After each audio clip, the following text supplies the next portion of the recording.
Facing the parking lot, I thought fondly of my beloved old car. Robert, you really air. As I turned toward the voice, Sophia looked at me with a calm expression. My name is Robert, and I'm 26 years old. I joined my current company as a skilled employee with prior work experience 2 years ago. The company is a small programming firm. As a software engineer, my days are spent in front of a computer. Most of my colleagues are also intensely focused on their computers. For someone like me who's not great at communicating, it's the perfect workplace. Today, everyone on the floor is quietly getting their work done, except for this one colleague. Hey, I need to talk to you. This is Samantha. She's 24, younger than me, but she joined the company right after high school. She's been here for nearly 6 years, making her a veteran. She handles administration, accounting, and miscellaneous tasks. She's pretty meticulous at her job, but what a character. Bright blonde hair, perfect makeup and nails, and daily changing perfumes. She's just a different breed. The floor, usually quiet, tends to be lively whenever she speaks to someone. What is it? Naturally, I, who am not fond of communication, find Samantha challenging. We sit far apart, so she rarely speaks to me. What does she want today? Why don't you go on a blind date? A blind date. I couldn't help but exclaim in a ridiculous tone. At that, Samantha burst into laughter. Don't take it so seriously. There's this really cute girl, one of my colleagues. You know? Aren't you interested? Not really. I cut her off sharply.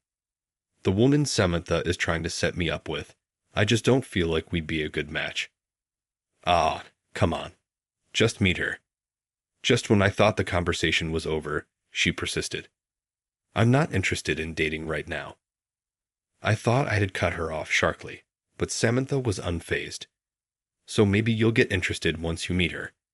Seriously, don't you find everyday life a bit bland? I've never seen you looking like you're having fun. She said this bluntly. Since she's always like this, her words don't particularly hurt me. I'm satisfied with my life as it is. Besides, Samantha, what are you thinking of introducing someone like me?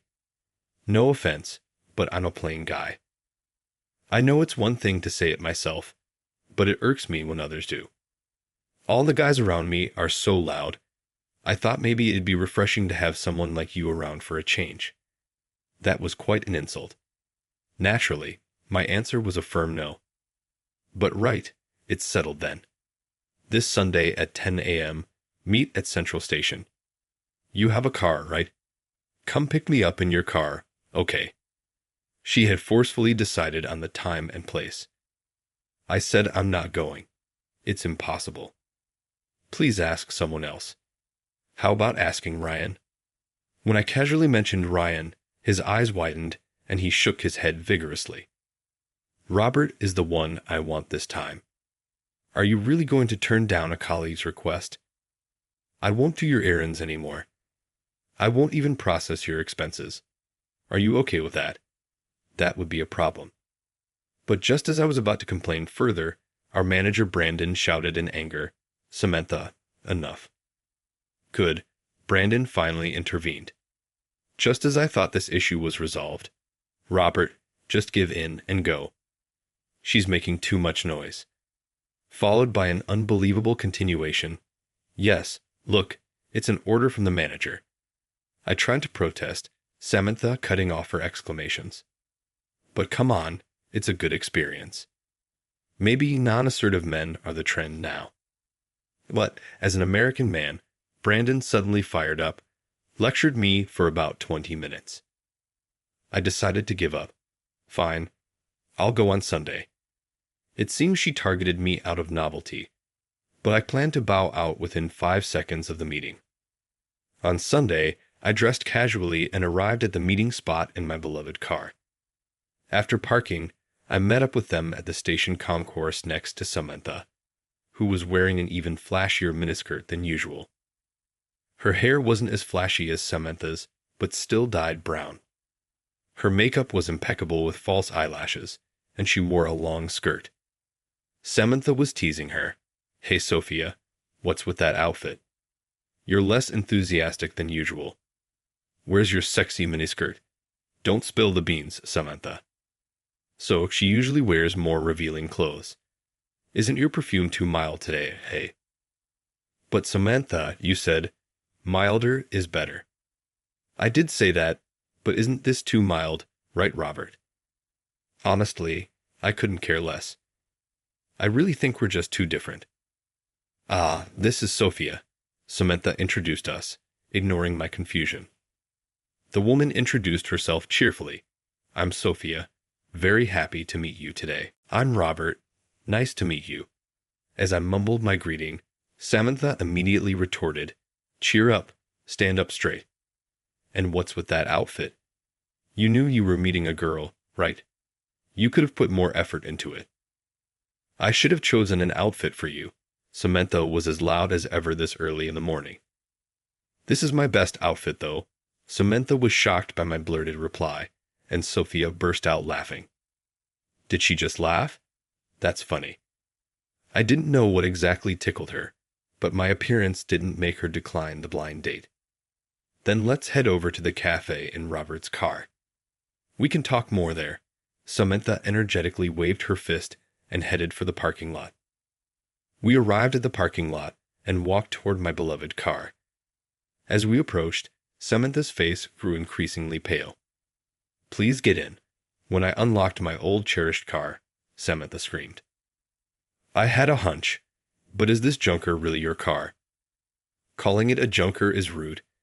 It's an old compact car that I've been taking good care of. Sure, the paint is peeling here and there, and it's faded. It might look ready for the yard, but I maintain it well, and it still runs fine. I'm riding in this." "I can't. It's you." "Samantha, I knew you would say that." "Now, Sophia, you feel the same, right?" Nodding, I was ready to call it quits there. "That's super cute, though." "What?" "Samantha," and I froze. "Wow, it's a two-seater. So cute. It looks adorable with its compact shape and faded color. Can I ride in it?" Sure." Overwhelmed by the enthusiasm, I agreed. Sophia happily climbed into the car. She buckled up and sat up straight. "Hey, Samantha, what's going on here?" "What do you mean?" "Well, normally someone would politely refuse after seeing this car, right?" "It's fine. Sophia seems to like it. But I have no plan." Just as I was about to say more, Samantha's phone rang. "Oh, it's my boyfriend." "No way. He's free to meet now." Lucky. I had a bad feeling. "Okay, I don't want to ride in this car. You two have fun, just as I expected. Give me a break. I can't do this without you, Samantha." I'm not good at talking. As I protested, Samantha seemed preoccupied with thoughts of her boyfriend. It's okay. Sophia will do the talking." "Okay, Robert." Smirking, she leaned in close. "Make sure you get her with that." Samantha vanished into the station concourse at the speed of light. "Where's Samantha?" When Sophia realized it was just going to be only me, she looked a bit uneasy. "She's got a date with her boyfriend, so it's just us two now." "Awkward, right?" "I'll just take you home today." I hinted at disbanding, but Sophia responded, "Oh, that's great for Samantha. She's been looking lonely lately." "Oh, can I go to the restroom? I'll be back in 5 minutes." Though she could have taken the train home without saying a word, I nodded, watching her walk away. When Sophia returned, she seemed like a different person. Sorry, I touched up my makeup. If I had shown up in front of Samantha like this, she would have teased me. The makeup Sophia wore was more natural, almost like she was barefaced. Recently, my makeup has been too heavy. "Oh, how is it?" Weird. Her slightly embarrassed expression was unexpectedly cute. "It's fine either way," but Sophia flinched slightly. "You don't have to force yourself." Then Sophia blushed slightly and said, "Since we've just met, please feel free to point out anything odd about me." Oh, that was quite rude of Samantha, wasn't it? I'm sorry. She didn't mean any harm. Ah, indeed she did tear into my car quite a bit. She's notoriously blunt at work, too. But it's okay. She may speak harshly, but at heart she's a good person. I know that. She's also meticulous at her job, and she even makes coffee daily, keeping each employee's preferences in mind. Saying this, Sophia looked as if she herself had been praised. Are you sure this is okay? Suddenly, just the two of us. Ah, it's fine. Let's go. So the blind date continued. I'm not good at making conversation, and surely if the silence in the car drags on, she will tire of a plain guy like me. I tried to steel myself, but then. Do you want some chewing gum? Water? I brought a variety of things. Do you prefer sweet or salty snacks? What do you like to do on your days off? Her words bombarded me like an unstoppable deluge. There was hardly a moment of silence, and there I was, unable to respond well. Gradually, I began to sink into self-loathing. Ah, this is fun. Hearing that, I blurted out, I'm not looking to date anyone right now. Without any context, I had blurted out my true feelings. I was slightly irritated that Sophia called our quiet car ride fun. I wasn't providing any entertainment. There's no way it could actually be fun. We should end this farce quickly. It's a waste of both my time and Sophia's. At a red light, I glanced at Sophia's face, and she responded with a smile. That's okay. Her smile seemed a bit clouded. Don't be so serious. Oh, are you tired from driving? Should we take a break somewhere? The tense atmosphere lightened slightly. In the end, my statement only seemed to make her more considerate. Feeling unbearable, I suggested going to a movie. Sophia's eyes sparkled. A movie date, yeah. I want to buy caramel popcorn. I had only suggested it because it meant 2 hours without needing to talk. Yet she was excited. I sank deeper into self-disgust. Wow, what's that? Where did that come up before? Ha, that line was funny, wasn't it? That was naive of me. People who love to talk will talk anywhere, seemingly aware of disturbing other people. She whispered in my ear in a hushed voice. It was ticklish. Suddenly, I realized, wait, is she taller than me? Sophia's face was above my line of sight. Oh, maybe it's just her good posture. I've always been a bit slouched. I had noticed her good posture even in the car. As I was momentarily captivated by her posture, she offered me some popcorn. I hadn't really wanted any. Reflecting back, she had offered drinks and chewing gum while driving too. I felt a warm feeling inside. It reminded me of how my grandmother used to show her care. After the movie, the question arose, where to next? I shouldn't be swept away by Sophia's cheerful disposition. I needed to be clear. Sorry, continuing this is a waste of time. I really don't want to date anyone, and we're just too different in personality and everything. I'll drive you home. Let's call it a day. Sophia looked surprised and a bit resigned. Understood. But there's just one place I'd like to stop by before we head back. Is that okay? So, I drove the car since it seemed to be on our way home. Here, the park was a spacious park with a view of the ocean, famous for its annual fireworks festival. It was actually a place I was quite familiar with. Sophia suggested we walk a little, so we got out of the car. Unusually, Sophia was silent. It felt a bit awkward. This bench, it was just an ordinary bench in the park. This is where you helped me, she said, surprised. I stared at Sophia. You're the type who can't leave someone in trouble alone, aren't you? I remembered several instances where this was true. Lost, feeling sick when I spot someone like that in the bustling crowd, I can't just ignore them. Indeed, that's my nature. My beloved grandparents were the same. One day during the fireworks festival, I came here with friends. I wasn't used to the sandals I was wearing, and they hurt so much. It became painful to walk, and I went looking for a convenience store. I told my friends to go ahead without me, but there was no store around. And when I couldn't walk anymore, I sat down here on this bench and huddled up. Then you offered me a bandage. I remembered suddenly. A memory of a woman holding her foot and looking down came to my mind. Wait, that was you, Sophia. You looked so different. I didn't recognize you at all. Sophia smiled faintly.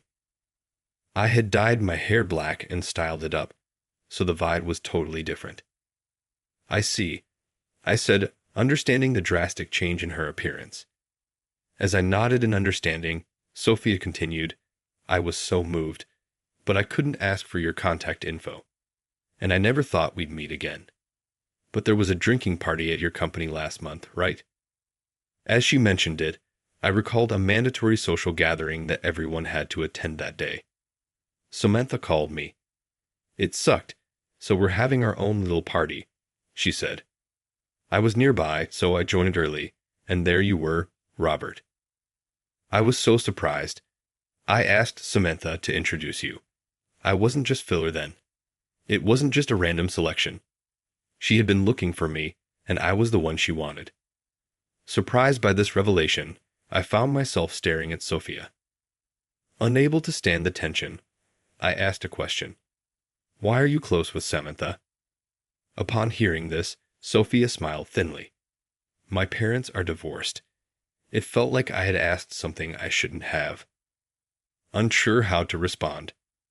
My parents were always busy too. We hardly talked, I tried to reply. Sophia smiled faintly again. Before they divorced, it was really tough. I went off the rails then. That's when I met Samantha. Just hanging out and having fun without thinking about anything. I thought if I lost Samantha and the others, I'd have nowhere else to go. So, I really put effort into my makeup and clothes. I see. Searching for a place to belong, was Samantha that place? Couldn't there have been somewhere else? My grandmother died around the time of my parents' divorce. I used to be sent to stay with my grandmother whenever my parents fought. With both my parents divorcing and my grandmother gone, I ran away from everything. That's why I'm really grateful to Samantha. If it weren't for them at that time, who knows what would have happened. Oh, but I'm thinking of moving on from the makeup soon. If your grandmother saw this makeup, she'd faint, I teased. With that, she jumped up in a panic. Just thinking about it scares me. I loved her because she was so kind, but she was very strict. I see. Your good posture is thanks to your grandmother's upbringing, then, I remarked. As I said this, her spine stretched even taller, and her face turned bright red. I suddenly felt a kinship with her, and my guard came down. My parents were always busy with work too. It was pretty much my grandparents who raised me. I get it. Grandmothers are super strict, but also incredibly kind. I expressed empathy. Sophia's face lit up with joy. That car is actually a keepsake from my grandfather.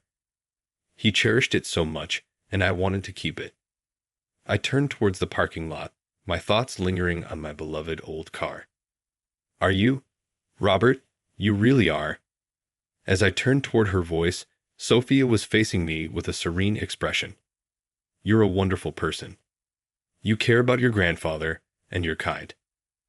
I blushed and looked down, embarrassed by her straightforward compliment. I want to wait until you like me back. I finally found you. I don't want to give up. Is there absolutely no chance? Honestly, my impression of her had changed considerably since we first met. For the better. Much better. But then, I suddenly remembered the women who approached me during my student days. As soon as they realized I wasn't what they expected, they drifted away. Give me some time to think. That was all I could manage to say. Months later, sorry for making you wait. I just couldn't tie this ribbon properly. Does it look okay? Sophia twirled in front of me in her dress. It looks fine, but it might come undone if you move too much. Hearing this, she suddenly straightened her back, startled. I won't get too excited, but she gently took my hand. Is it okay if I hold your hand? She looked up at me with those big eyes. I was probably blushing all the way to my ears.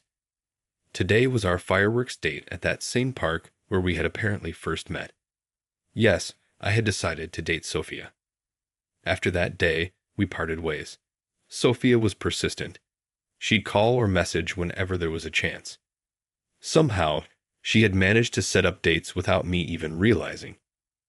Samantha kept teasing me, "Sophia has changed. Are you guys dating? Just date her already." Sophia had gradually become more herself around Samantha. I didn't need Samantha to tell me, but by that time, I had fallen in love with Sophia, who I felt comfortable with. Sophia was talkative and cheerful, of course. She never got upset, even when I couldn't speak well. Recently, even the silences felt comfortable. That's why I was worried whether to let Sophia know everything about me as I truly am. After watching the fireworks as we were moving through the crowd, Sophia noticeably slowed down. I looked down and saw that the tops of her feet were red. It seemed the straps of her sandals had rubbed her skin raw again. Unfortunately, I didn't have any Band-Aids with me today. Sophia was supposed to have brought some, but they were nowhere to be found, possibly dropped somewhere. It looked like it would be difficult to get her back to her apartment by train. Maybe this is a good opportunity. I muttered softly, and Sophia tilted her head in confusion, feeling a sudden closeness. I suggested, "My place is nearby. Should we go there?" Sophia reacted with exaggerated surprise. In the months we had been seeing each other, I had never once invited her over to my home. While I had stopped by her place a few times when dropping her off, I had never hosted her at mine. She seemed a bit sad about this. The reason I hesitated to invite her over. It was because, "Wait, is this high-rise yours?" That was the reason. "Wait, you work at the same company as Samantha, right? How can you afford the rent here?"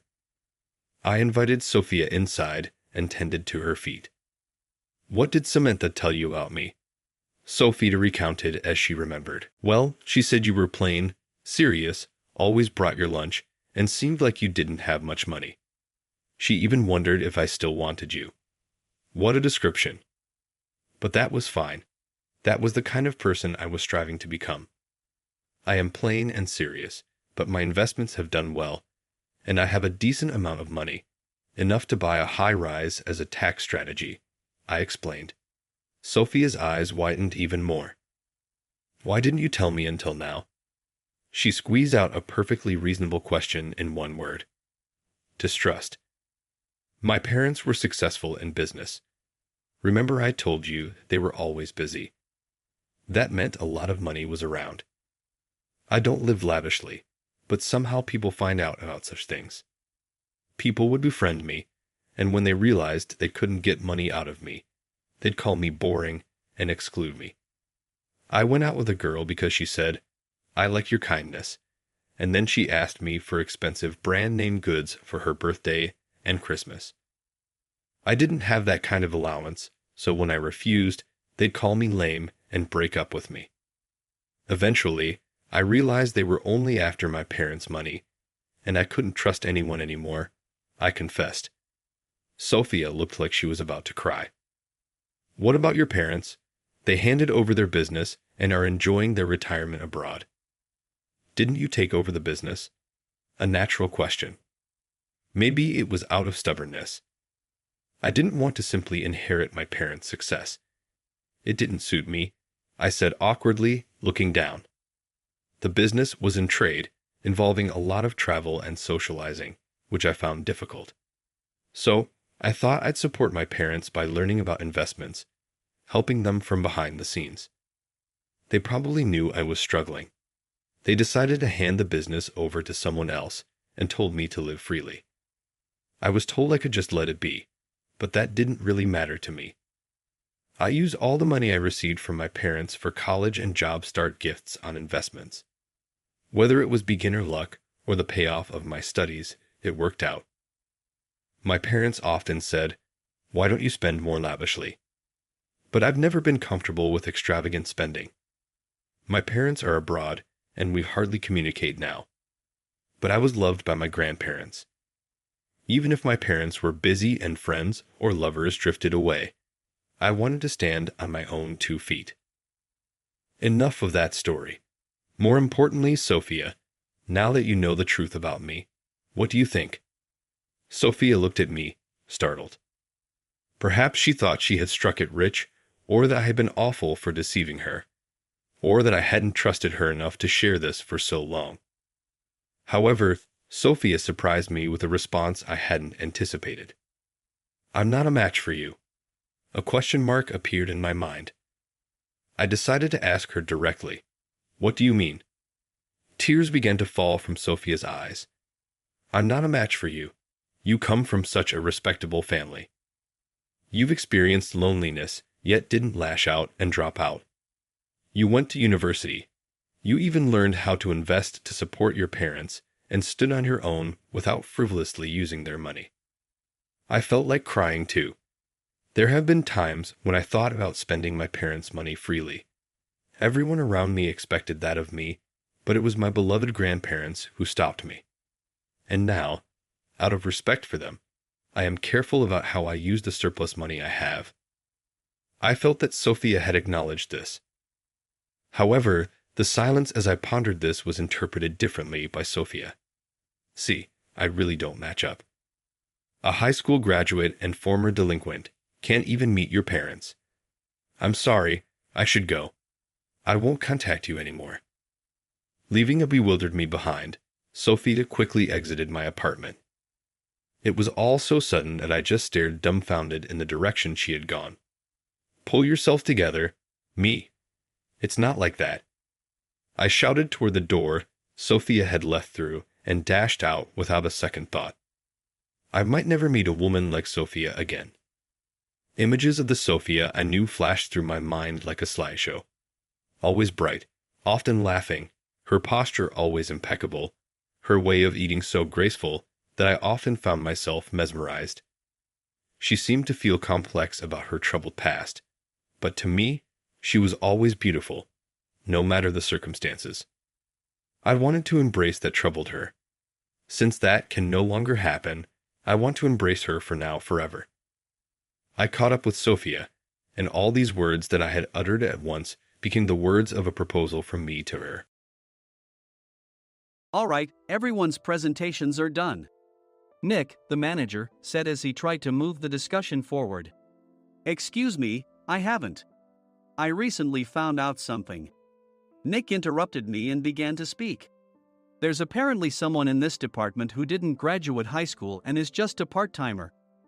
Meetings should be for employees only. Absolutely right. His lackey, Mike, of course, agreed with Nick. I'm leaving. After leaving the meeting room, I started to shut down my computer. I noticed that an email had arrived, not in my personal inbox, but in the company's shared email. Thinking, there's no point in speaking up, no one will listen, I went home quietly. The next day, I heard a commotion from Nick's desk. He was staring at his computer screen, his face pale. Nick! Is something wrong? Mike looked at the screen with him. And he turned even paler than Nick. Why is he so angry? Knowing the reason for Mike's distress, I thought to myself, serves them right. My name is Adam. My mother passed away when I was in the 9th grade, and I was raised by my father. Well, you could hardly call it being raised. After my mother passed, my father changed. He drowned his sorrows in alcohol, and though he still went to work, he squandered our living expenses on horse racing. Because of that, I had to start working part-time as soon as I entered high school. Every month, I went to the convenience store with bills in hand that couldn't be auto-deducted from my father's account. Even though I endured it because I didn't want to be alone, I reached my limit in my second year of high school and dropped out. I found a live-in job at a distant inn. Thank you for everything. The day I left home, my father, still staring at the TV, spoke. Take care. That was our last conversation. Back then, 18 wasn't the age of majority, so I needed my father's permission to work, and I couldn't hide my place of employment. Yet, my father never visited me even once. I kept working just to survive, and before I knew it, I was 42.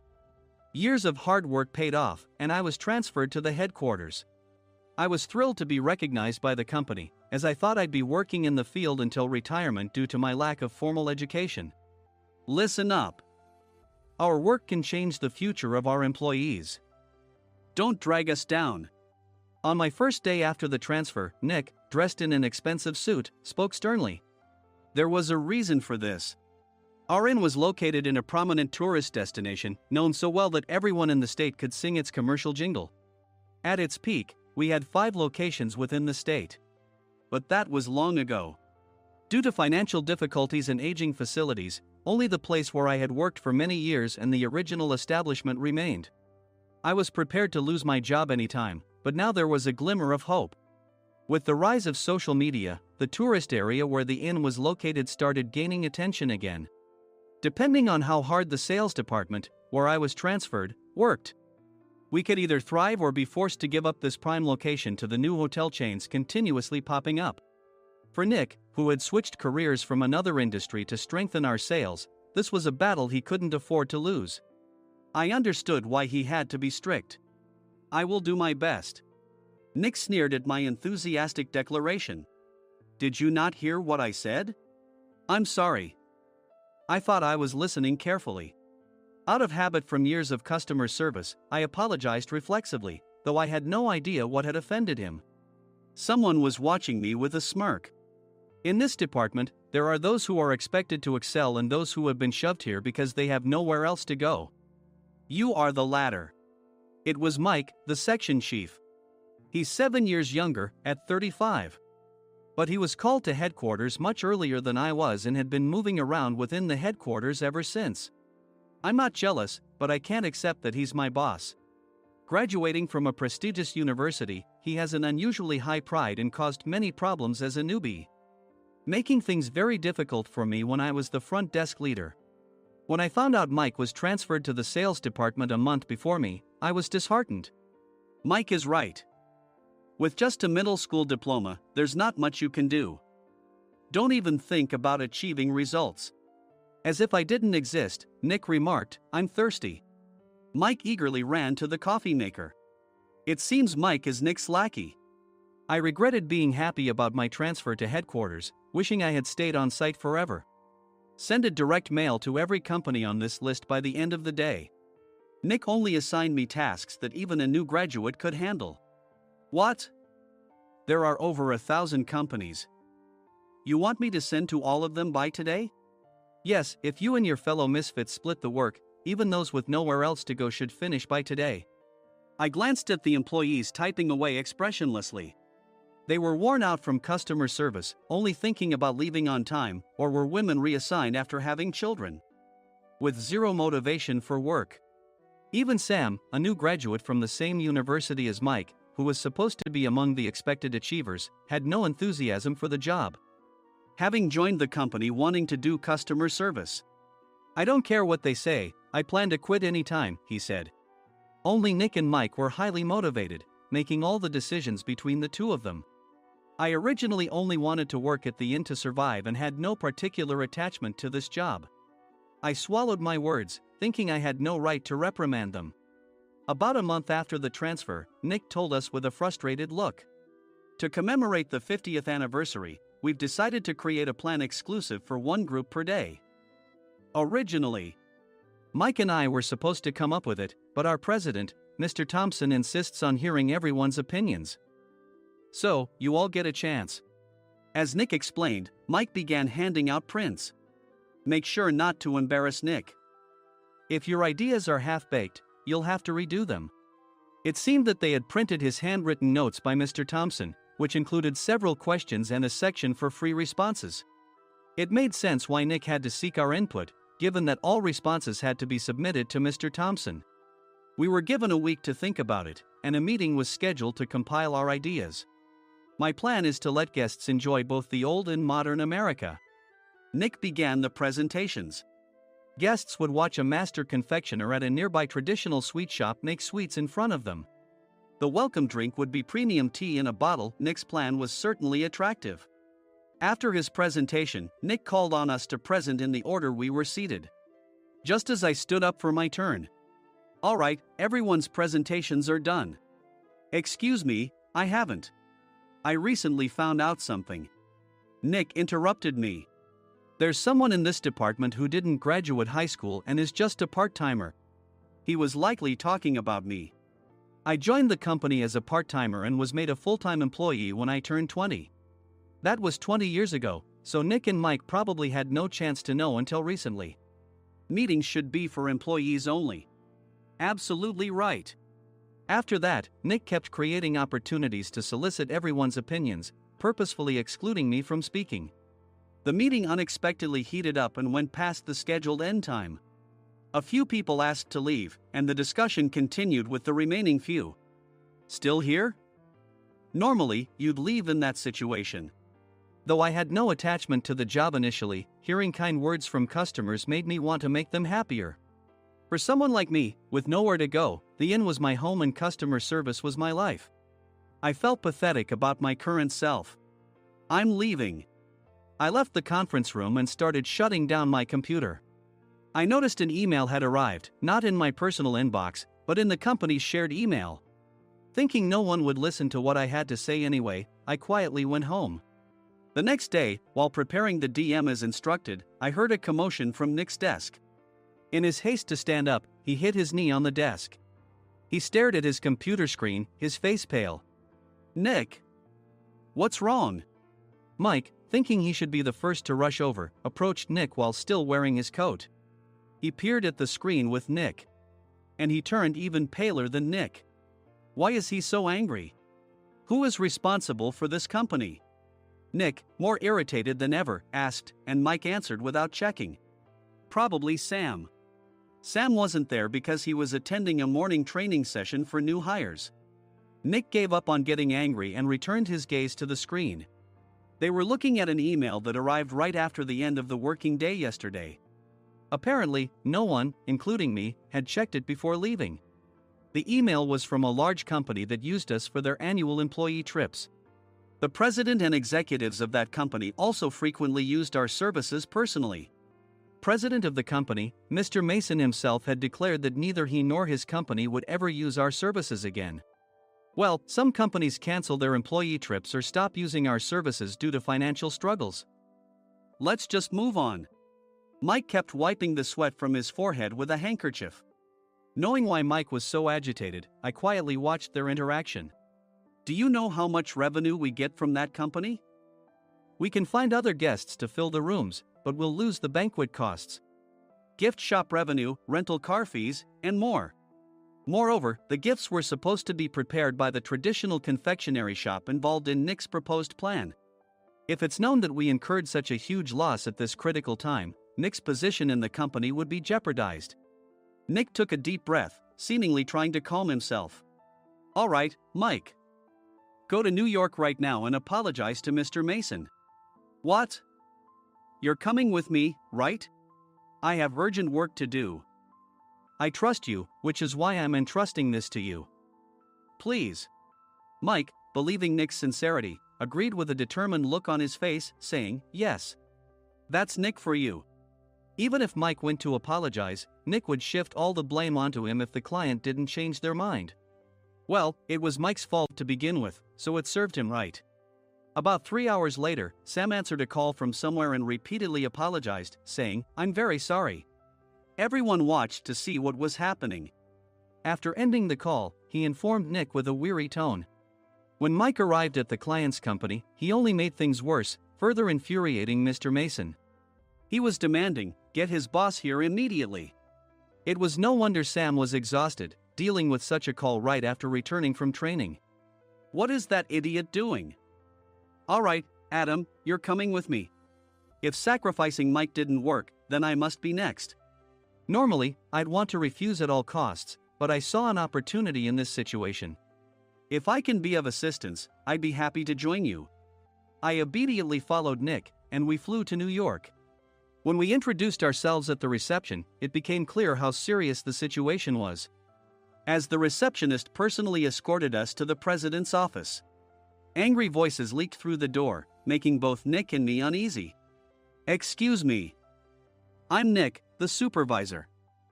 I understand my subordinate has caused you trouble, and I deeply apologize. Nick, with his experience in the corporate world, knew enough to offer an apology before excuses. However, his customer service skills left much to be desired. I sighed as I saw Mike trembling like a small dog in the corner of the room. "What kind of training are you giving your subordinates?" Mr. Mason glared at Nick with a red face. The intensity of his gaze made even Nick take a step back. Regrettably, I joined this company only 2 years ago and was unaware of Mike's issues. I should have identified his shortcomings sooner.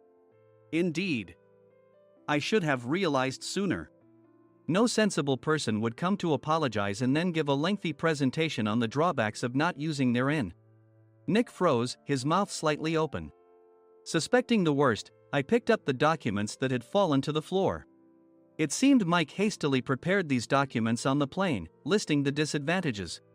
Disadvantage 1: if you change the venue for the company trip, employees might suspect it's for cost-cutting reasons, leading to a negative impression.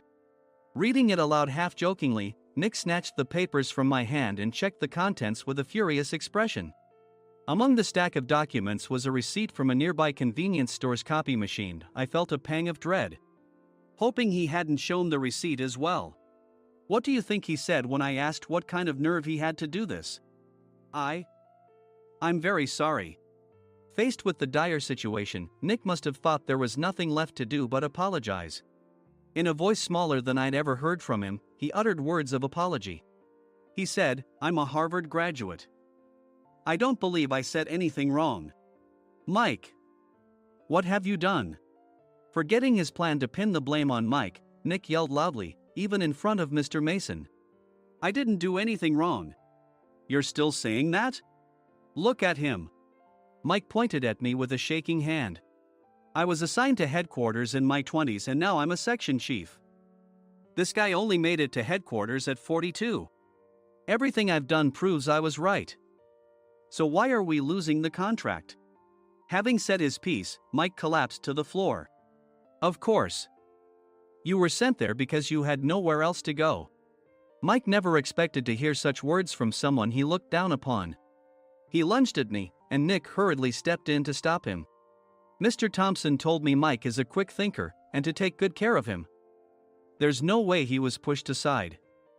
"Don't make things worse here. He didn't say quick thinker, he said only quick-witted, didn't he?" I don't remember that part. I recalled the many troubles Mike caused when he was a newbie. When Mike was on the front line, his pride was so high that he never apologized to customers. Customer service, especially in our job, doesn't work alone. It brings both good and bad situations. If the front staff or housekeepers made mistakes, or the cleaning company didn't properly clean a room, one had to apologize to the customers regardless of personal fault. Mike, in such situations, would never apologize, insisting he wasn't at fault. This often angered customers, and as the front desk leader, I frequently had to apologize on his behalf. He caused complaints and disrupted operations, which is why he was quickly moved to headquarters. In departments where he didn't interact directly with customers, his quick thinking was beneficial and things went well. But it seemed his flaws were starting to show. Corporate reservations are supposed to be entered into the system by the sales representative. But a quick check yesterday revealed that more than 10 items were missing from the client's reservation.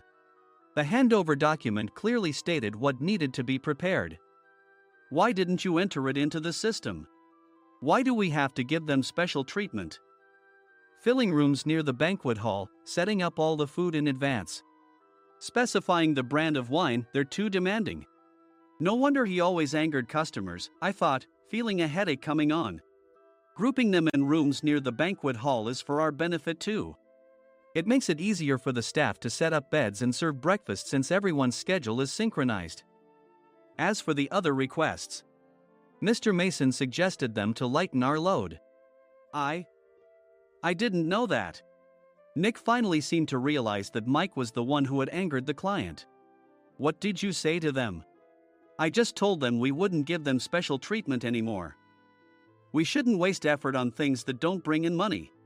I was utterly exasperated at his lack of understanding of customer service. Of course, we shouldn't comply with unreasonable demands. But carrying over successful practices from past stays makes customers feel remembered and enhances their experience. Good memories encourage repeat visits.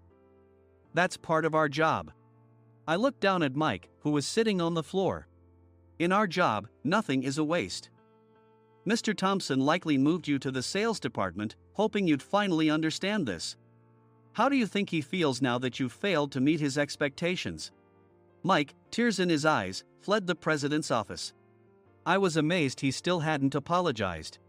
You have it tough, Adam. It's okay, we're all employees of the same company. I deeply apologize for this disrespectful incident. Especially after all the care you've shown us. If it weren't for you, Adam, I really would have stopped staying here. When I heard you were moving to the sales department, I was willing to reconsider if you handled it. Seeing us talk so amicably, Nick's face contorted. Do you two know each other? Adam's service is excellent. I always requested him specifically. Normally, we don't accept specific staff requests, but we made an exception for Mr. Mason, adjusting my shifts accordingly. He had personally stayed at our hotel just before my transfer, and during casual conversation, I mentioned, I'm moving to the sales department soon. If I hadn't told him then, things could have been much worse. Please continue to take care of us. I look forward to it. On the return flight, Nick awkwardly offered me a can of beer. It's still working hours. Of course, I had no intention of forgiving him for a single beer. Nick might try to pin everything on Mike and avoid any consequences. While pondering this, a startling fact came to light. Nick, the tea bottles for the plan have arrived. I handed Nick a bottle labeled with our inn's name. They look good. What are you talking about? These are plastic bottles. I had assumed we would use the trendy, high-end bottling tea. But what arrived were ordinary plastic bottles of tea with customized labels. The only unique aspect was the label, which had the inn's name, making it look customized. Upon further investigation, I discovered that a substantial amount of money was set to be paid to the tea company. It was priced like bottling tea. Does this plastic bottle really cost $100 each? The tea inside is specially blended for us. The extra cost is for that. Wouldn't it be better to use another tea company? Or is there a specific reason we must use this one? As Nick continued to make excuses, I showed him a printed email. I informed the tea company's president, Mr. Mitchell, that we discovered irregular payments and he confessed. He said you two were high school classmates and planned to split the extra money. That idiot. Why did he confess? That's not important. You should worry about yourself, this could turn into a police matter. Opening the bottle cap, I suggested. How about calming down with this tea? It supposedly has a relaxing effect. Nick drank the tea frantically. In the following days, decisions were made about their fates. Mike was reassigned to the General Affairs Department, with no chance of transfer or promotion, as per Mr. Thompson's orders. As for Nick, since the payment to the tea company hadn't yet been made, he narrowly avoided legal trouble. Instead, he was encouraged to leave the company, and to avoid further complications, Nick submitted his resignation. Rumor has it that connections between HR departments have made it difficult for him to find new employment. Even though it was good to have those two gone, something unexpected happened in the sales department. Everyone became motivated and united in refining the 50th anniversary plan. In the end, my plan was adopted. We collaborated with the Tourist Information Center to provide personalized guides. The plan, tailored to the number of guests, was truly special for the 50th anniversary. Hey, is Adam's family coming to stay? I immediately booked that special plan for my family. Sam noticed it on the reservation list and quickly picked up on it. Yes, I'm inviting my father. That's great. I might invite my parents too. I lacked the courage to face my father just as Adam. But here, with the confidence Mr. Mason praised, I felt ready. The 50th anniversary plan was a perfect opportunity to reconnect with my father. I hoped to bring back the days when we could laugh together as we once did.